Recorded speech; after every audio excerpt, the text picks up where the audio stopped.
Good evening, everybody, and welcome to Carving It Up Live right here on Facebook Live, YouTube, and on Twitter. As always, I'm Bryson Carver. We have got a loaded show in store for you guys tonight. Some NBA, some NFL, a lot of quarterback stories. Okay, my Dubs got a big win on Tuesday night, opening night, not just opening night, ring night in the NBA. I want to emphasize the ring night aspect of that. Also, my guy Dak Prescott is going to be returning from injury this week officially. According to Mike McCarthy, he has been medically cleared. I'll discuss that, what it means for Dallas's hopes and dreams of possibly competing for a Super Bowl. Also, at the end of the show, I will predict Saints Cardinals as we kick off. Can't believe I'm saying this, but we're kicking off week 7 in the NFL. We're already a third of the way through, folks. It's 18 weeks. 6 weeks in the books. So it's crazy how fast this NFL season's flying by.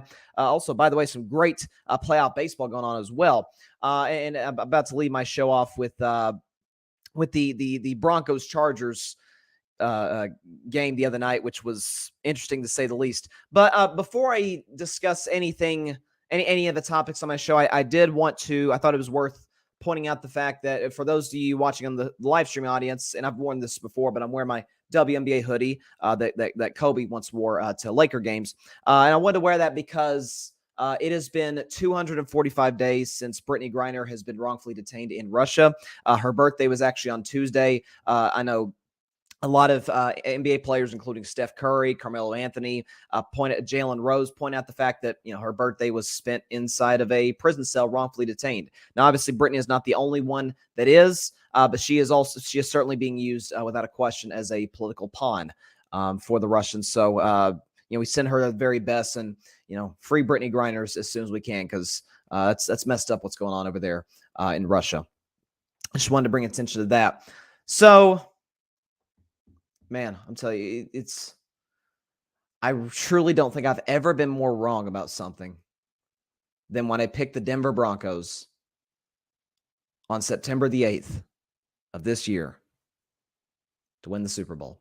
Now, they were once again, for the 4th time in 6 games, on primetime.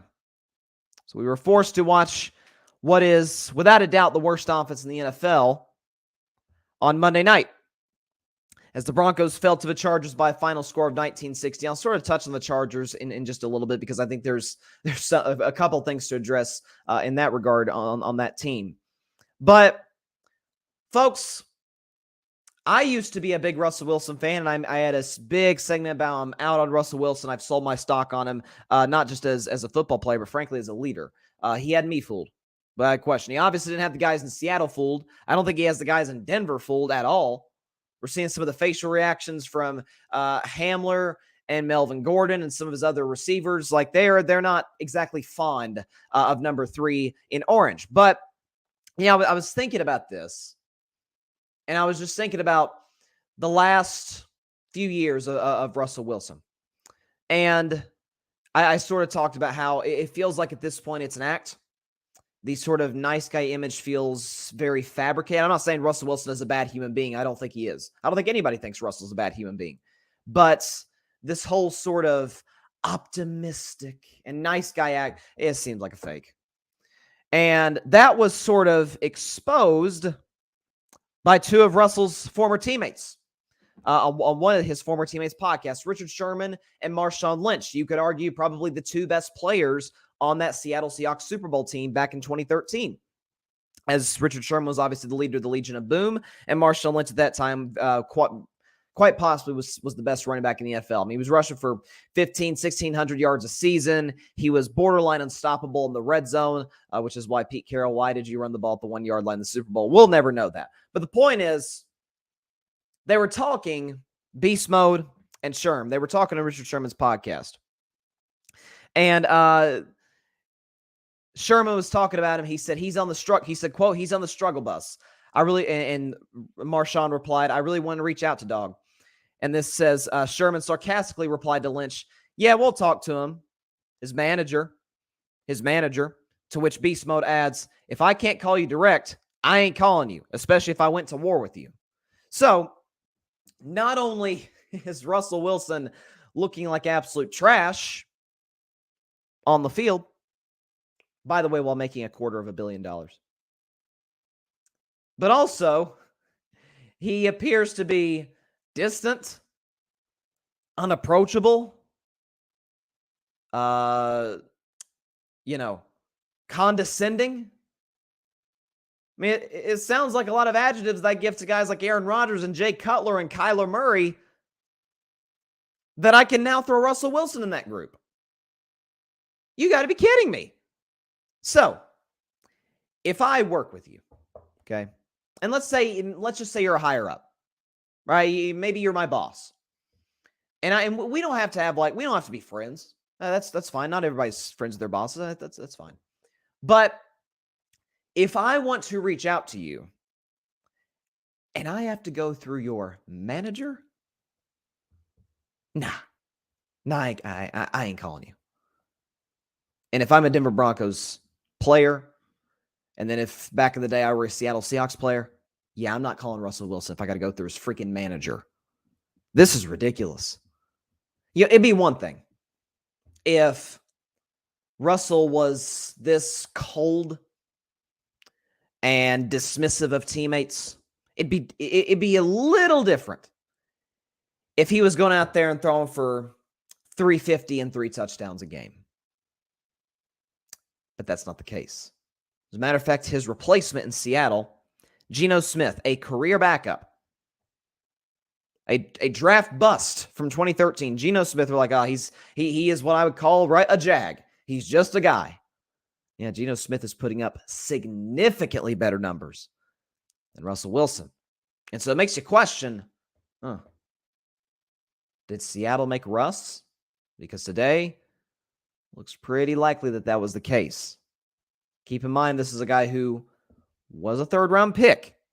That doesn't define you, but he was a third-round pick. It wasn't top 10 in the draft.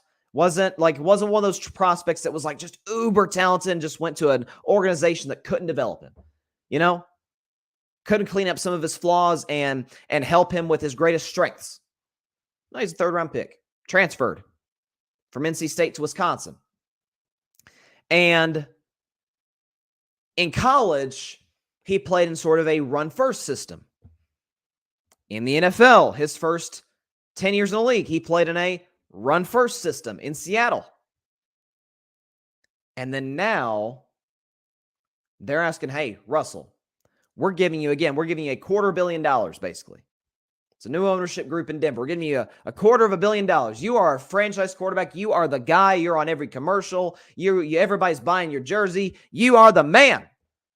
You are the guy that we have been waiting for since Peyton Manning retired, and we haven't been able to replace him since. You are our guy. Let's go win a Super Bowl with this uber-talented roster. And he has played about as poorly as one could play given those expectations. This season, Russell Wilson, 1,400 yards, which is tied for 13th in the NFL. 5 touchdown passes, which is tied for 23rd in the NFL. 5 touchdown passes in 6 games. His QBR, folks, is 0 to 100. His QBR is 35.8. That ranks 25th in the NFL. Yeah, that's like Mitch Trubisky numbers. So when you hear me sort of switch tunes so quickly on Russell Wilson, it's the whole package. It's not just the expectations that I had. I think a lot of NFL fans, certainly in Denver, Colorado, have for him. But it's also the fact that not only is he playing poorly, but he's completely ghosting teammates. He appears unapproachable. Appears like, dare I say, the celebrity life may have changed him. Because listen, people knew Russell Wilson. Well, the NFL fans obviously knew who Russell Wilson was, and maybe the casual fan maybe knew who he was.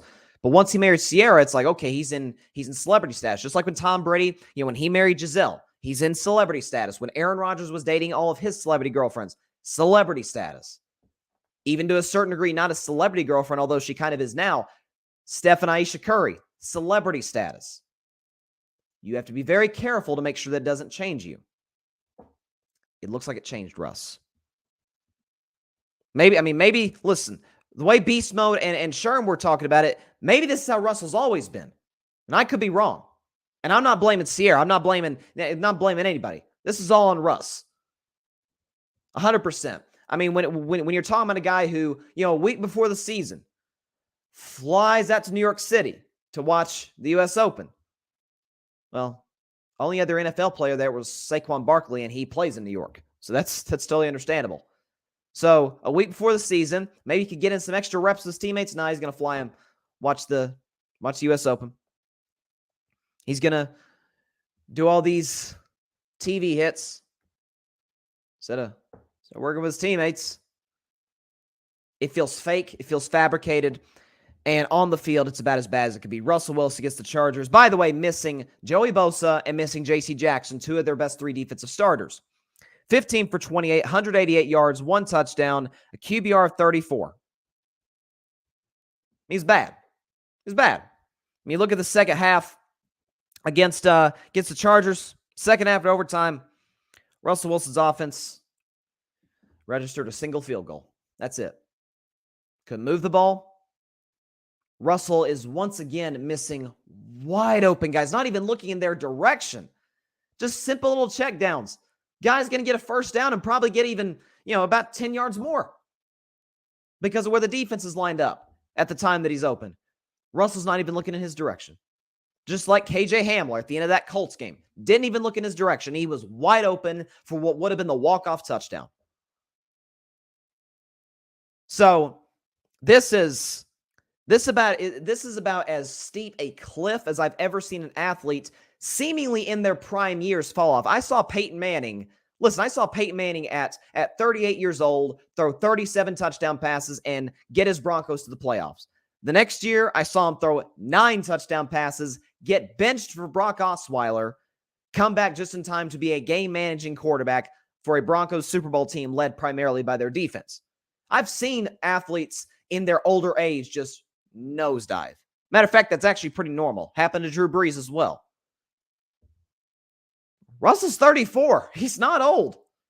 Especially the standard. I mean, you got Aaron Rodgers winning an MVP at 38 years old. You've got Tom Brady winning the Super Bowl at age 43. I think should have won the MVP last year at age 44. You had Drew Brees, who had a couple of good years in his 40s. And at 34, he's fallen off the cliff. Now, Nathaniel Hackett does deserve blame. Nathaniel Hackett, through 6 games, appears to be completely and utterly clueless. The Broncos offense has no creativity. There's little motion. The game management situations it leaves you scratching your head on a good day, makes you want to break your TV on a bad day. It's a mess. And then you have a defense. See, if I'm a Broncos defensive player, I'm really pissed. Because the Broncos defense has given up 15 points a game. They're like, come on. We're basically giving up 2 touchdowns a game or 5 field goals. You can't put up 20. We're not asking you to be the Chiefs or something or the Bills. Could you put up 20? Come on. And so this is bad. This is really bad for the Denver Broncos, for Russell, who to me deserves the majority of the blame. Folks, I've seen quarterbacks work with bad coaches. I've seen plenty of quarterbacks work with coaches. I'm like, God, this guy isn't. Come on. Like, this guy has no business being a head coach. There's actually a guy who's returning to the Dallas Cowboys who's done that twice with Jason Garrett and with Mike McCarthy. Yeah, you can win a Super Bowl when you've got beast mode, great offensive line, a historically great defense, a future Hall of Fame head coach. Yeah, as long as you don't screw it up, yeah, you can win a Super Bowl. It's starting to look like Russell Wilson might have been the game manager that some suspected he was. He just had inflated numbers in Seattle because in many ways he was empowered by his offensive coordinators with the Seahawks. And we trashed some of his weapons. Well, no, they look pretty good now. Geno Smith. Okay. Tyler Lockett looks pretty good. DK Metcalf, we knew DK Metcalf was good, but he looks even better with Geno than he did with Russ. The offensive line suddenly doesn't look awful. The running game looks really good. Seattle's problem's defense, but that's the quarterback can't affect that. And so, yeah, this is This is about as big of a disappointment as I can remember by a team that expected to contend for a Super Bowl. And without a question, without a shadow of a doubt, the worst pick I've ever made in the history of carving it up. I will never cost myself or any of you guys for believing me the embarrassment of picking Russell Wilson ever again. My bad. Okay, that's on me.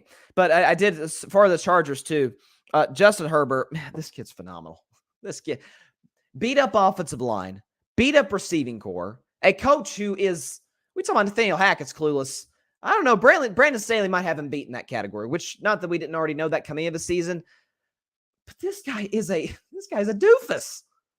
Some of his game management decisions are like, man, I know high school coaches that are better at that than you are. Like, this is crazy. And so, but Justin Herbert had to throw the ball 57 times, again, against a great defense. Threw for 238. Only had a QBR of 49, but a passer rating of 66. Herbert did not blow you away in the numbers department. He missed some throws occasionally.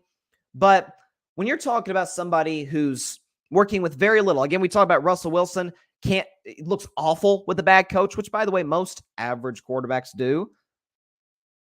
Justin Herbert has a average to bad head coach. He's 4-2. So, well, the roster's loaded. Roster's loaded in Denver. You're telling, listen, if you want to say the Chargers roster is better than Denver, I might not disagree with you. But it's not far off. Look at the receivers. Look at the offensive line, at least when it's healthy, which, by the way, Herbert's isn't healthy either. And defensively, Denver has the clear advantage there, especially with the Chargers' injuries. So, what Herbert pulled off the other night, especially that big throw on that third down to make the field goal for an injured Dustin Hopkins that much easier. Man, props to Herbert. He is a remarkable talent. He really is. And when you look at what he's done with, again, a very average coaching staff, one could argue a bad coaching staff, he's fantastic. Now, am I still terribly confident the Chargers will make the playoffs? No, because that's not because Justin Herbert. You guys, listen, you guys know. I was wrong about Tua in the draft in 2020. Loved Tua, but I was concerned about the injuries. Thus far, injuries have been a factor. I was wrong about Burrow, but I was spot on about Herbert.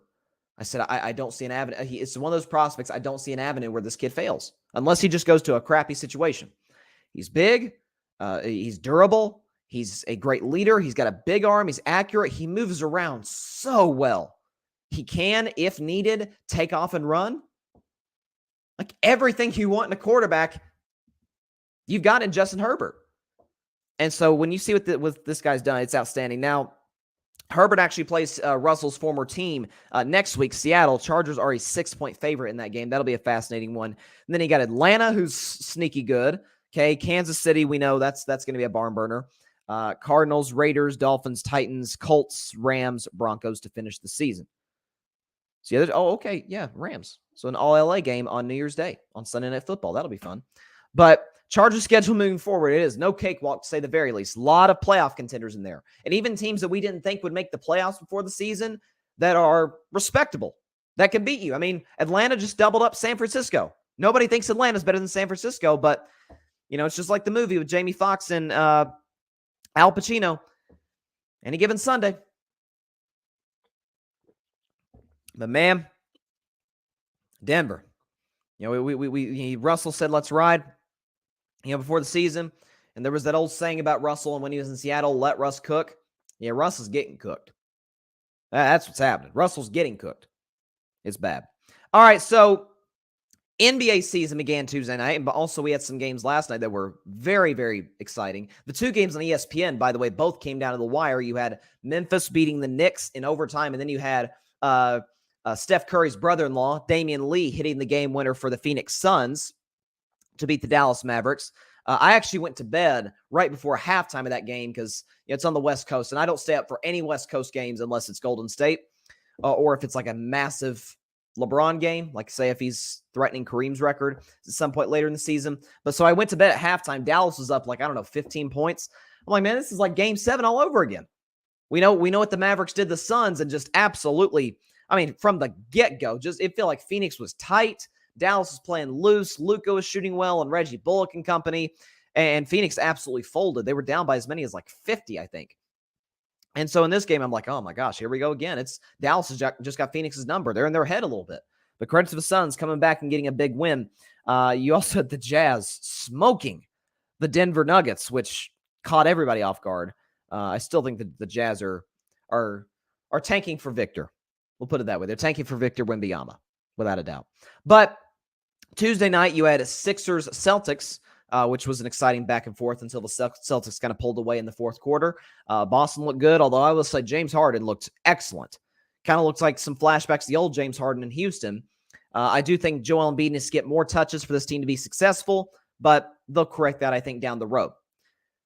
But what everybody was really excited about was Lakers-Warriors. Now, my Golden State Warriors, the 2022 NBA champions, in case I think I forgot to tell you, I don't know, for the 75th time, but my Golden State Warriors, the 2022 NBA champions, received their rings, and I so apologize to the podcast audience that you don't get to see this. You can Google it. Look at these bad boys. I mean, come on. Look at that. Look at that. That's Steph's ring. But you see that picture on the left. You can turn the ring, I think, to the right. Turn the top of the ring to the right, and it's only on the rings of Steph, Clay, Draymond, and Iguodala. And inside of it are 4 Larry O'Brien trophies to signify, of course, the 4 that those 4 have won together. So I thought that was a really nice touch by Jason of Beverly Hills, who designed the rings. So props to him and props to the Warriors winning the championship last year and hopefully trying to do it again this year. And they beat the Lakers 123-109. Now, when I was watching this game, obviously, not that we didn't already know this going in, but certainly offensively, Golden State and LA are just on 2 different levels. Golden State's deeper, younger. They've got a lot of nice, nifty veterans. You know, guys like, I really like the game that JaMychal Green had. I think he can play that stretch 5 role and play, like, if they want to go small, like sort of the place like what Otto Porter Jr. gave the Warriors last year. I think he can fit that role well. DiVincenzo played well, especially defensively. Can kind of possibly replace the position that Gary Payton occupied for this Warriors team.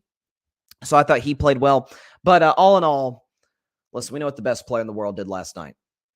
Steph Curry. Okay, Steph Curry dropped 33 points. Was it 7 assists and 6 rebounds? Yeah, 7 assists, 6 rebounds, and also had 4 steals, by the way. So he was active defensively. And what makes Steph so hard to guard, and I'm far from the only basketball analyst, if you will, to say this, but what makes Steph so tough to guard is everybody knows about his shooting ability. Everybody says, greatest shooter ever. But because he's the greatest shooter ever, you got to push so deep on him, right? I mean, the second that dude steps across half court, you got to pick him up, or he's a danger to get going on you. You go up on Steph Curry at half court, but he's so quick and so explosive, which the explosiveness is something he's added to his game in the last few years, it feels like. He can drive right past you, get to the rim. And we know he's a great finisher in the basket, especially since he has put on more muscle, especially his shoulders look way bigger than it did just a few years ago. But he drives the basket. He's a great finisher in the paint. And so that's what makes Steph so tough to guard. If you leave him open from 3, forget about it. You're screwed. But even if you press up on him, unless there's like a screen and maybe you can run like a quick switch, Steph's going to drive right past you and get to the bucket. So, that's what makes him so tough to stop. Clay played well in the limited minutes he played. Steve Kerr kind of had him on a minutes restriction, trying to work him back in after he didn't play a whole lot in the preseason. I thought Clay looked good. The pool party was present. The newly $140 million man, Jordan Poole. He looked excellent, had that burst in the first quarter where he looked good. Andrew Wiggins was very active defensively. But listen, here's the reality, though, for the LA Lakers. I said coming into the season on my NBA prediction show, which if you haven't seen that, have my man Barry Grant Jr. from the All Even podcast on, so go and check that out. It's on YouTube and all of the Grid podcasting platforms, so go check it out. But I was talking about the Lakers. I said they feel like a 9 seed to me. I think they'll be better than they were a year ago. I think at some point Westbrook does get moved, whether it's at the trade deadline, whether they decide to possibly buy him out or just send him home. I don't know. But you still got LeBron James, who, I don't know if you noticed, looked pretty good last night, had 31 points. And you had Anthony Davis. You have Anthony Davis, who looked really good in the first quarter, kind of disappeared after that. And so that's all. It's all going to be predicated on those two guys' health. Because outside of that, especially when you compare Lakers to the Warriors in terms of depth, the Lakers' depth is what? Patrick Beverley, Lonnie Walker, Matt Ryan. No, not Matt Ryan, the Colts quarterback. The 15th guy on their roster. He's a really good shooter. Didn't look it on Tuesday night. But Matt Ryan. You have my man Juan Toscano-Anderson, JTA. I mean, it's Dennis Schroeder when he comes back, Thomas Bryant when he comes back. Like, it's a lot of, use an NFL term, it's a lot of jacks. It's a lot of these dudes are just a guy.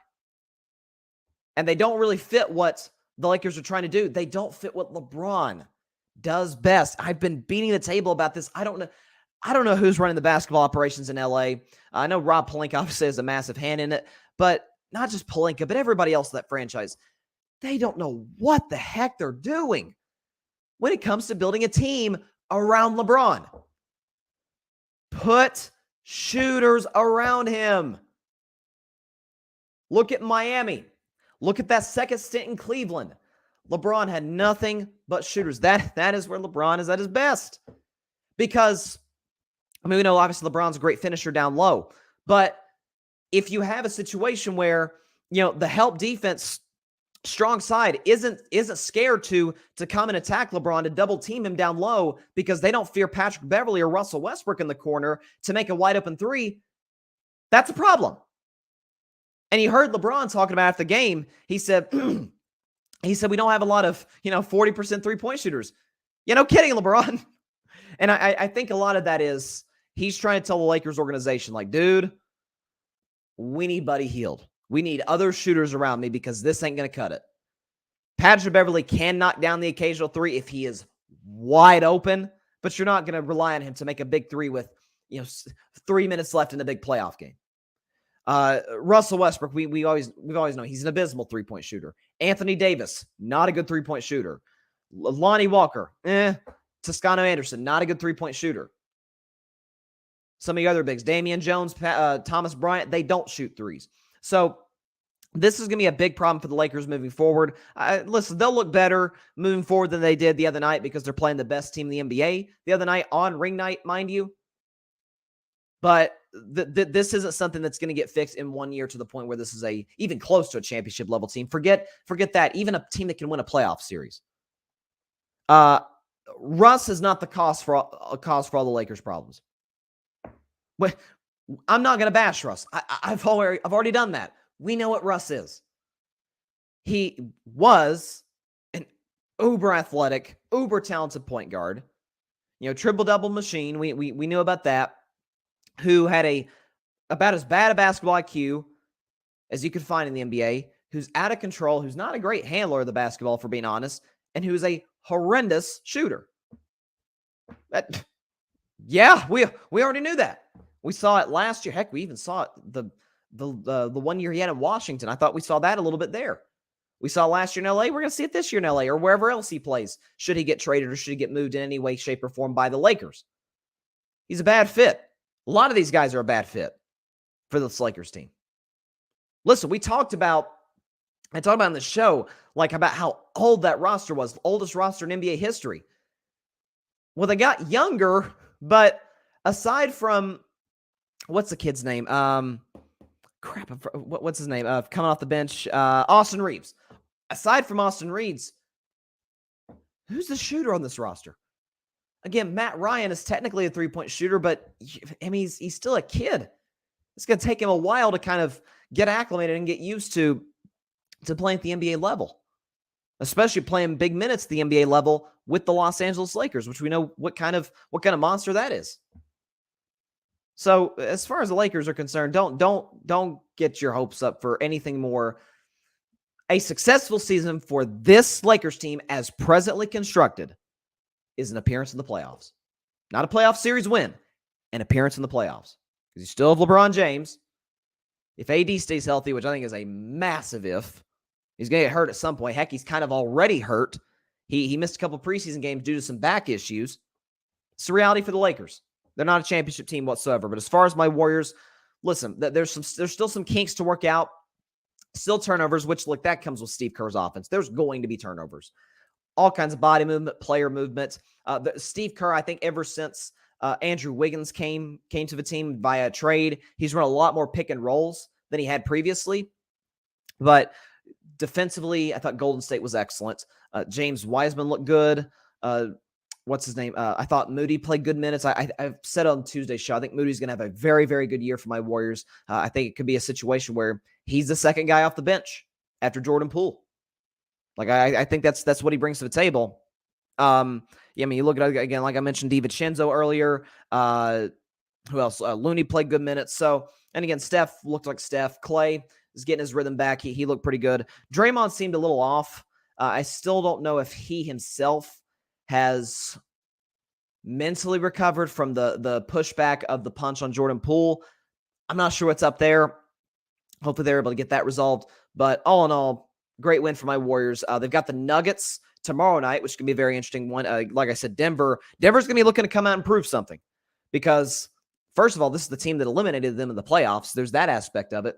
But they just got smoked last night by a team that I think is the worst in the NBA. And they got housed. Despite getting Jamal Murray back and Michael Porter Jr. back and having the, I put this in quotes, MVP, Nikola Jokic. And having the depth that they have. So, for Denver, they're going to be looking to prove some of that data against my Warriors. That'll be a fun game at the Chase Center. I think the Warriors are going to be wearing like their alternate uniforms, which, if I'm being completely honest, looks like the University of Michigan.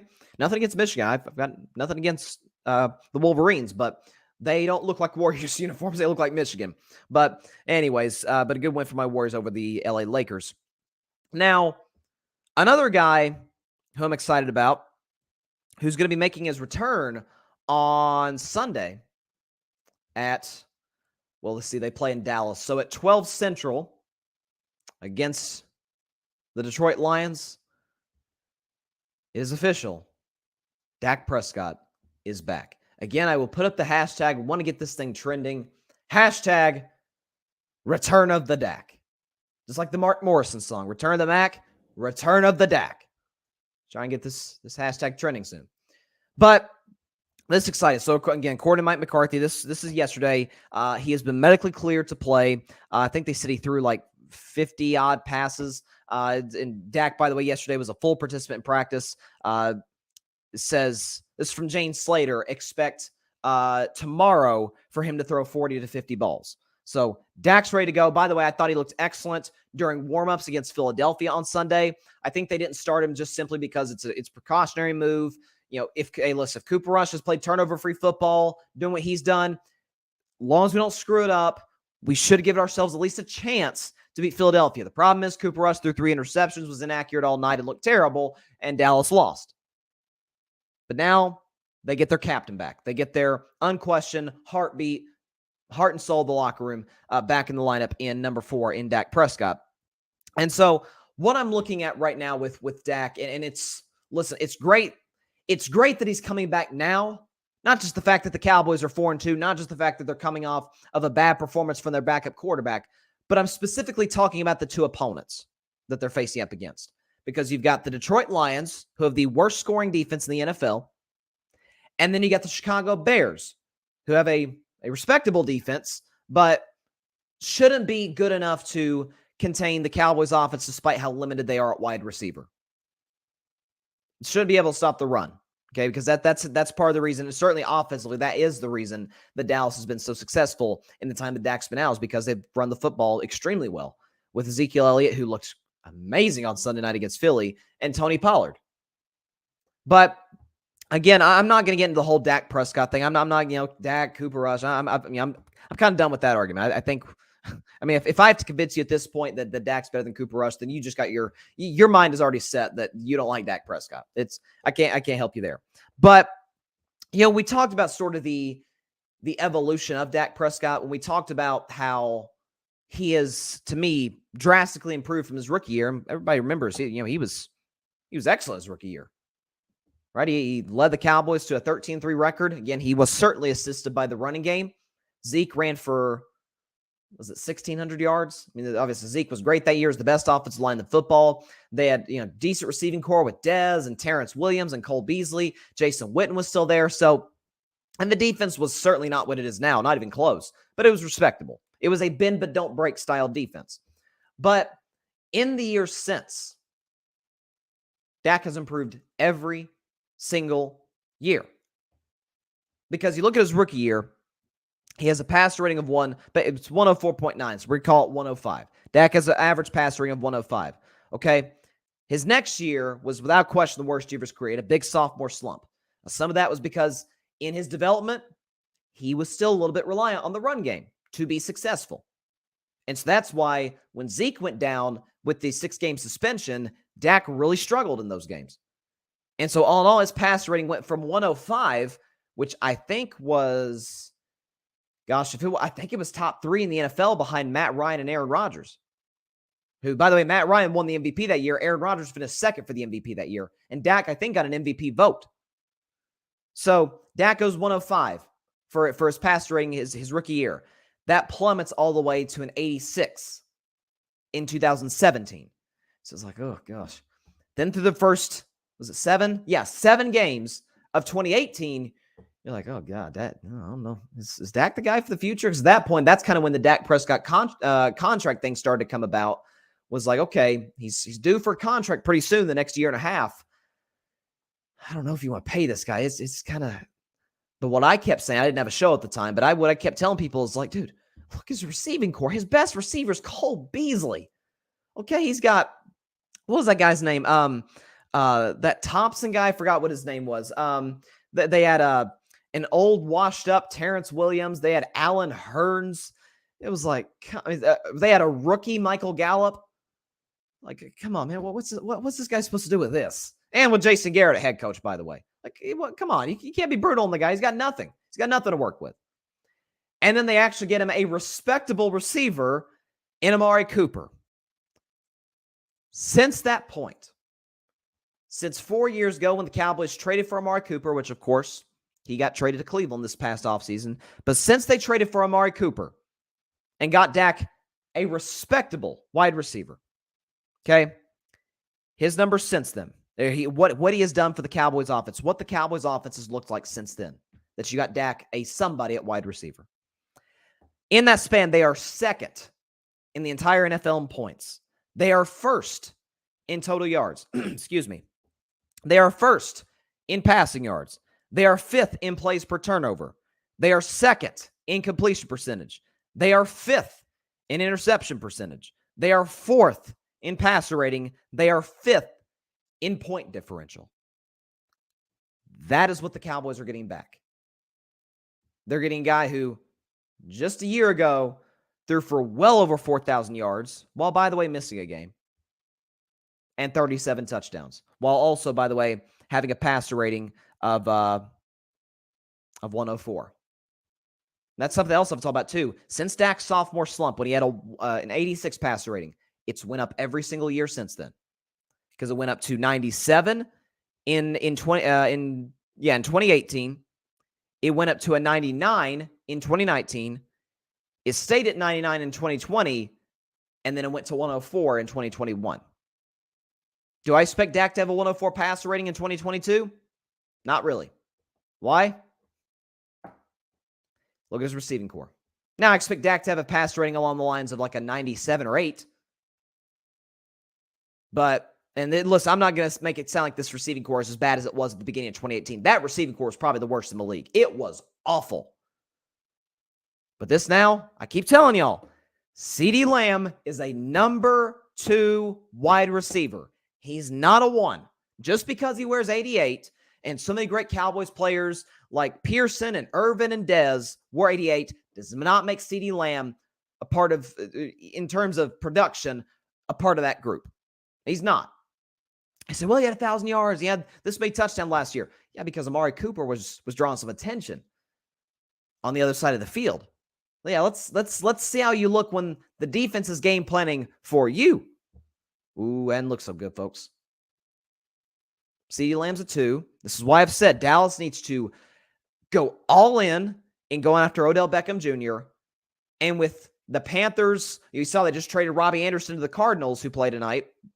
And that part of that was because of the incident with him and the interim head coach Steve Wilkes. But Robbie Anderson was probably going to get traded anyway because the Carolina Panthers are going to trade a lot of people since they're in a full rebuild, want to get some picks. DJ Moore's probably going to be available. Go get DJ Moore. Go get Odell Beckham Jr. If you do that, here we go. Here you go. You got other receivers who can draw attention outside of just CeeDee Lamb. Okay, you'll be able to get James Washington back from injury. Michael Gallup won't be as relied upon as he is now. So, with Dak coming back, I expect him to look excellent. Again, it'd be different if he was coming in against the 49ers. You're like, oh gosh, I don't know if I bring Dak back this game. Like, this is the game for Dak to sort of build confidence and build a rhythm. Detroit, Chicago, perfect. And by the way, after that, you got a bye week before you go to Lambeau Field to take on a Packers defense, which surprised me has not been as good as I thought it would be. A Packers offense that even if the Packers defense does play decent, Packers offense isn't going to back them up. We know that. I'm going to talk about the Packers in the next segment. But with Dak Prescott coming back, does it lift the Cowboys into a Super Bowl contender? Well, look, if you look at the NFC, listen, they're not going to win the NFCs. I don't see them catching Philly. Not as creative as they've looked offensively, not as efficient as Jalen Hurts has been, and not as dominant as that defense, particularly the secondary, has been this season. Especially Philadelphia's schedule. Let me pull up Philadelphia's schedule. Dallas is not catching the Eagles. Will have to kind of gag a little bit for Dallas to catch them for the NFC East, even though they're virtually 2.5 games back. So next week, Eagles got the Steelers. Then they got the Texans and the Commanders and the Colts and the Packers, Titans, Giants, Bears, Cowboys, Saints, Giants. There's some tough ones in there. Giants into the last 5 weeks of the season. Giants, we found out, are no joke. Dallas in week 16 on Christmas Eve. That is no joke either because Dak will be back in the lineup by that point. But Bears and Texans and Commanders, I mean, come on now. If Philadelphia doesn't just flat out blow it, they not only will win the NFC East, they'll be the number 1 seed and get an automatic bye in the playoffs in the NFC. And so at that point, you're saying, okay, so Dallas is probably going to play on the road.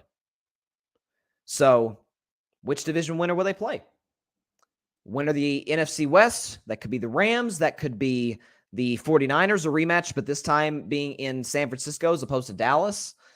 Are you playing the winner of the NFC South, which we all assume is going to be Tampa Bay? I'm still fairly confident in that just because I think the division's awful. I don't think Atlanta's going to beat Tampa for the division as good as they look. Maybe they can make the playoffs, though.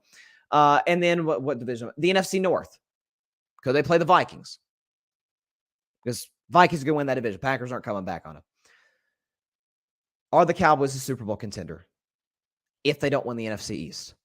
No. Because I don't think that 3 times. Now, it's funny. That's actually how Mike McCarthy won his first Super Bowl with the Packers, with Aaron Rodgers, and with that great defense led by Charles Woodson. They actually won 3 straight road games against Philly, against Atlanta, and against Chicago to get to the Super Bowl, ironically, in Dallas, where they beat the Pittsburgh Steelers to claim their 4th Lombardi trophy. But this is not a coaching staff that I think is equipped. Dan Quinn, yes. John Fossil, sure. Everybody else, no. This is not a coaching staff that is equipped to out-game plan essentially 3 division winners. That's basically what they'll be facing. Because a good chance they won't be facing another wild card team down the road unless it's in the NFC Championship game. So Dallas would essentially have to beat, it obviously depends on what seed they are. Let's say they're the 6th seed.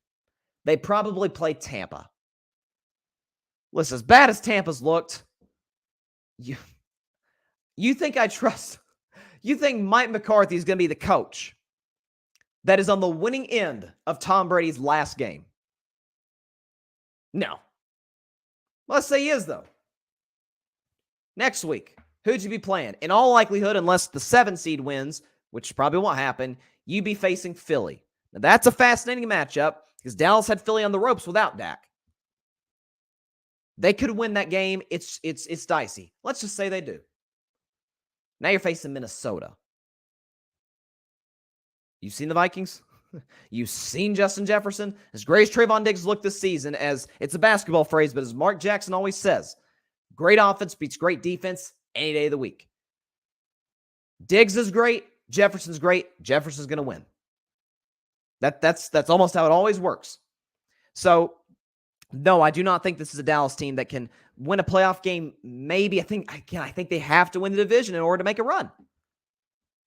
Because at this point, given the landscape of the NFC, their only real competition for that number one seed is Minnesota, who, by the way, plays in a pretty bad division themselves. They get to beat up on Chicago, Detroit, Green Bay. The rest of the landscape of the NFC, those teams are in dogfights for the division. Tampa's fighting with Atlanta, okay? In the NFC West, you got the Rams and the 49ers duking it out. Don't forget about Seattle. Listen, stranger things have happened, but I don't see this team as a Super Bowl threat. A greater threat to get to the Super Bowl with Dak, obviously, just simply because he's better than Cooper Rush. But this is Mike McCarthy we're talking about. Don't forget that. Don't forget that. Where are you, Sean Payton? Where are you? All right, moving on to a team that I just got finished dissing, the Green Bay Packers. Man, the king of passive aggressiveness. I want to present to you Mr. Aaron Rodgers. So, I didn't really get a chance to talk about this on Monday because I was too busy celebrating my Vols upsetting Alabama, which still is a very exciting, fresh feeling. But after the Packers got thumped by the New York Jets 27-10, I mean, it was bad, folks. You had a blocked field goal. You had a blocked punt that got returned for a touchdown. Aaron Rodgers was off. The Jets ran the ball down the Packers' defense's throat, which I've said for 2 years on the show. The Packers' defense is bad against the run. They still have yet to address it. But Aaron Rodgers was talking after the game, after the loss. And he said quotes that the Packers should simplify some things on offense. Essentially saying the reason the Packers haven't been very good offensively is because the offense isn't simple. Now, there could be some truth to that. I'll give Aaron a little bit of the benefit of the doubt on this one, because when it comes to football IQ, when it comes to situational football, I am taking Aaron Rodgers any day of the week, his knowledge over Matt LaFleur's knowledge. I have been on this since he was hired by the Packers in 2019. He's not an elite coach. I'm not even sure he's a good coach. Like a good coach. What's a good coach? Todd Bowles, I think, is a good coach. Take it across the rest of the NFL. I don't know, I'm blanking right now. Nick Sirianni is a good coach. Like, I don't think Nick Sirianni is as vital to the Eagles' success as he gets credit for, although I think he's a good coach. Matt LaFleur is not a good coach. Situationally, the Packers are awful. When it comes to clock management, LaFleur's awful. When it comes to game planning, particularly in the second half, which I talked about this after they beat Tampa in week 3. I said this is not sustainable. Aaron Rodgers repeated as such the week after when they barely beat the Patriots. He said this type of winning is not sustainable. They have yet to win since. The Packers, folks, are terrible in the second half. When you look at their second half numbers in this season through their first 6 games, 7 points against the Minnesota Vikings. Okay, against the Chicago Bears, 3 points. This is the Bears. Aaron Rodgers, remember he said last year, I own you, I still own you. And he does. He owns the Bears. 3 points of the second half. Against Tampa, goose egg in the second half. Against the Patriots in the second half and in overtime, 10 points. Against the Giants in the second half, 2 points. And those 2 points came off an intentional safety by the Giants. And then against the New York Jets in the second half, 7 points. What does that tell you? If a team through the first 6 games, all 6 times, win or lose, are bad in the second half. Coaching, adjustments. That's what I've been saying for a long time with Matt LaFleur. Like when people, I don't know if it's because he's young and white. I don't know. The people putting him in the same discussion with McVay and with Shanahan. I'm like, you gotta be kidding. This guy can't shine those dudes' shoes. Those guys have him. I mean, they've succeeded with all kinds of quarterbacks. Jared Goff got to a Super Bowl with Sean McVay. Jimmy Garoppolo's got to a Super Bowl with Kyle Shanahan. Matt LaFleur is Aaron Rodgers and has how many playoff wins? Two playoff wins in 3 years when all but one of your playoff games have been at Lambeau? For real? Adjustments. You come out with your opening game plan, which, by the way, the Packers, outside of that game against the Jets, that's why the Jets game is a little uncharacteristic. Packers have started games pretty well. Okay, they got off to that big lead against the Bears. They started 14-0 against the Buccaneers. Who's it they played last week? They got off to a great start against the Giants in London. But when these other coaches, when Belichick and Dable and Todd Bowles, when they make adjustments to what the Packers are doing, when they shift certain things, when they change their game plan, Matt LaFleur sticks to his. He sticks to the script. And even if it's not working, he sticks to it. It's not how you win in the NFL. It's not how coaching the NFL works, especially when you have as limited a receiving core as the Packers do. So to a certain degree, and I've been very critical of Aaron Rodgers, I kind of get where he's coming from. I don't agree with Aaron that it's about simplifying the offense. I think it's about, you know what? Matt LaFleur doesn't know what he's doing. And the Packers front office, which Aaron deserves a little bit of blame because he kind of drove Devontae Adams out the door. Could kind of use number 17 right now. But Aaron deserves blame as well. Matt LaFleur, to me, deserves the most blame. The Packers front office, to a certain degree, deserves blame.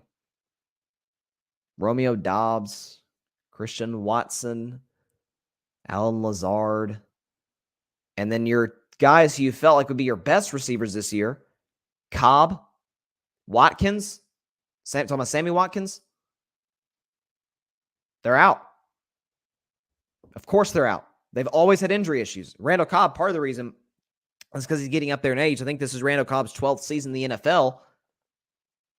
But when you're a Packers offense that has the likes of A.J. Dillon, who seemed like every other game is just bruising through people. They call him Quadzilla in Green Bay because his quads are massive. They're like the size of Saquon Barkley's. And then you got Aaron Jones, who up until last week was leading the NFL in yards per carry. He was averaging 5 yards per carry. Your receiving core isn't very good. And you keep throwing it. I mean, especially when the Packers are up by 2 scores. If there's ever a time to give Aaron Jones the ball. Hello, you're up 14. At this point, you're just trying to eat clock. This dude's clueless.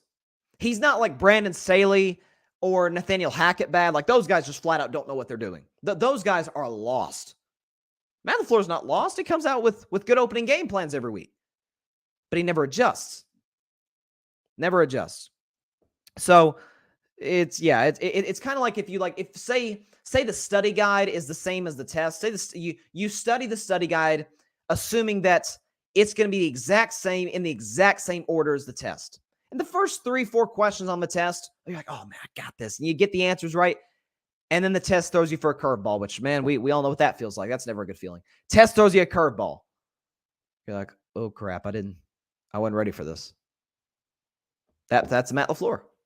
He wasn't ready for the test. It is what it is. But we do have a game tonight. Actually, before I get into that, MLB playoffs.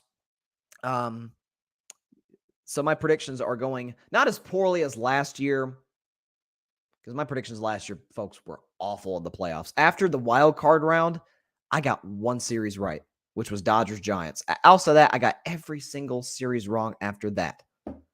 That's how bad I've been. This year, not quite so much. I've gotten 3 series right going into the LCS. But you got Padres, Phillies tied at a game apiece. You've got the Astros beat the Yankees last night.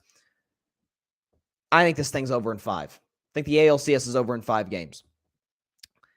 The Yankees are completely reliant on the home run, which, how have they gotten the vast majority of their runs this postseason? They struggle to get on base consistently.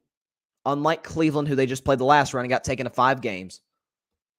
And then Houston not only gets base, but hits for power. And unlike the Yankees, the Astros rotation and the Astros bullpen is phenomenal. It's phenomenal. Dusty Baker as well, I thought did a great job last night, especially in that little 8th inning jam there at the end when the Yankees were trying to make a little run, trying to get back into the ball game, chance to possibly tie it or take the lead. Dusty Baker went to Ryan Presley, his closer, who got the 4-out save. Astros should win that series in 5 games and get to the World Series. I'm pulling for Dusty Baker, man. Just because I don't like Houston, I want Dusty Baker to get a ring. I want Dusty Baker to get himself a ring, finally. But we got a game tonight. Week 7, it's crazy how fast time flies. Week 7 kicks off tonight between the New Orleans Saints and the Arizona Cardinals. Let's start the back right now. So first of all,